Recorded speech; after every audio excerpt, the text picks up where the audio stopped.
alhamdulillahi alkarim silmiman ala istiqaali bi furudin wa sunan. kon bayaan bi niñ koy daan def rek di ko ubbee alquraanu karim dañuy bàyyi suñu doom ji Mouhamad Sow mu jàngal nu suratul xiyaama. sëñ Mouhamad foo dëkk? Kapriat. kuy sa baay? Dawuda Sow. kuy sa yaay? Tata Mati. yaay Mati. loo ñu bëgg a jàngal? laa aqsim. foo juddoo? ci réew mi nga juddoo? foo juddoo?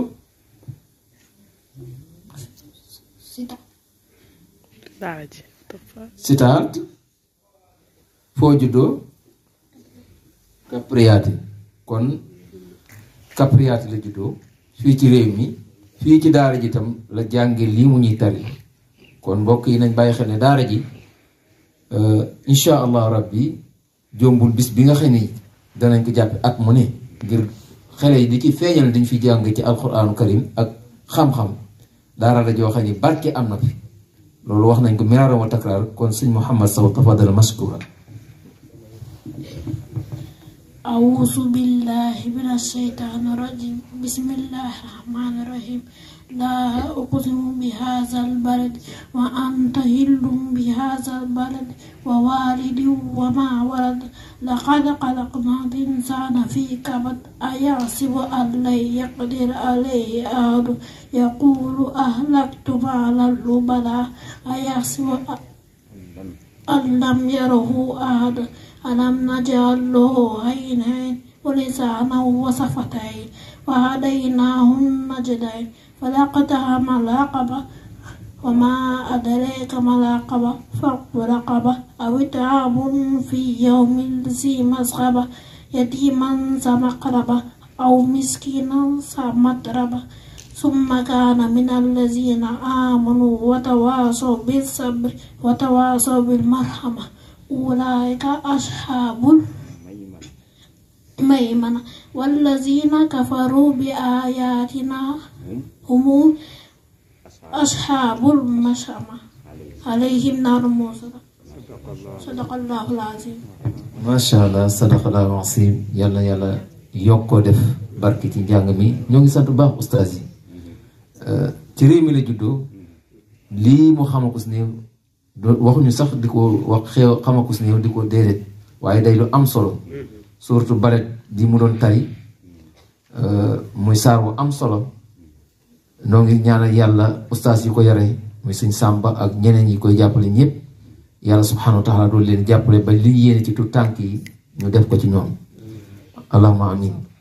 kon bayaan bi fi ñu koy dooree mooy tout tànk yi dee leen bàyyi xel animal yi.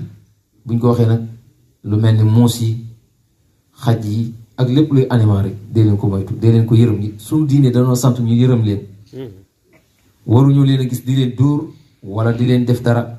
bu ngeen ci gis sax boo xamante ni mënta dox wala man bu ngeen ko bàyyee foofa lu mel ni picc yi te oto mën naa dal ci kawam, def leen wut leen benn signe bu xonq wala ngeen wax ña fay jaar buñ ko mën a dandale ngeen dandale ko. animal kenn du ko dóor, kenn du ko maanaam fitnaal. di leen ko moytu ko baax, rawatina réew mi dañuy aaye loolu, fii dañ fi aaye loolu. kon di leen ormal animal yi suñ diine dañu ko sant, waaye lu waa réew mi dañu ko sant. ngeen bàyyi ko xel. beneen bi ci topp ñu bàyyi xel ni mbokk yi bari na loo xam ne bii ñun ñi nga xam ne bii dañuy nabi di bëgg a dimbali nit, am na lu ñuy def loo xamante ni bii njuumteel bu rëy rëy la. moo xam Sénégal la nga ñëw sarse bitik teg fa nit ne ko jaayal ñu bokk séddoo, loolu kenn du ko def. li ñuy wax alxiraat nit ki bu fekkee danga ko bëgg a dimbali doo ko sarseel bitik ne ko jaayal ñu séddoo. li ngay def da nga yëkkati xaalis jox ko mu jaay, ngeen régler bénéfice. waaye sarse bitik jox ko marchandise ni ko nu séddoo, loolu kenn du ko def. bitik saa yoo ko sarse nit, marchandise saa yoo ko sarse nit, loolu li nga war a bàyyi xel mooy liggéeyal ma fay la.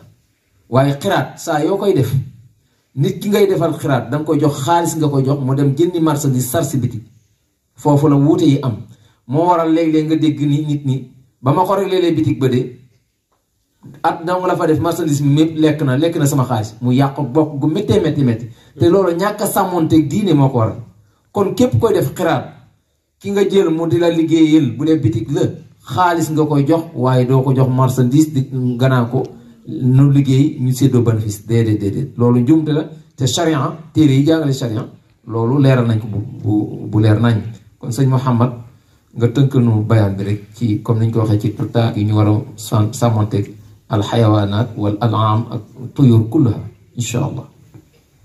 Assalamu alaikum. Oggi parliamo del rispetto degli animali, che sia un cane, gatto, uccello, qualsiasi cosa sia, perché il nostro Signore ci dice di rispettare gli animali. Quando vediamo magari per strada un uccello, un gatto che non riesce a camminare o a volare, se riusciamo magari lo prendiamo e lo mettiamo da parte nel marciapiede, in modo tale che le macchine non lo prendono e gli facciano del male. O anche noi cerchiamo di non magari tirargli calci o fargli del male, soprattutto noi, perché non è una cosa buona e non si fa, perché il nostro Signore dice che non dobbiamo farlo. Assalamu alaikum. baax na ba dimanche jàmm ci amaanillah. alhamdulillahi alkarim silmiman ala istiqali bi furudin wa sunan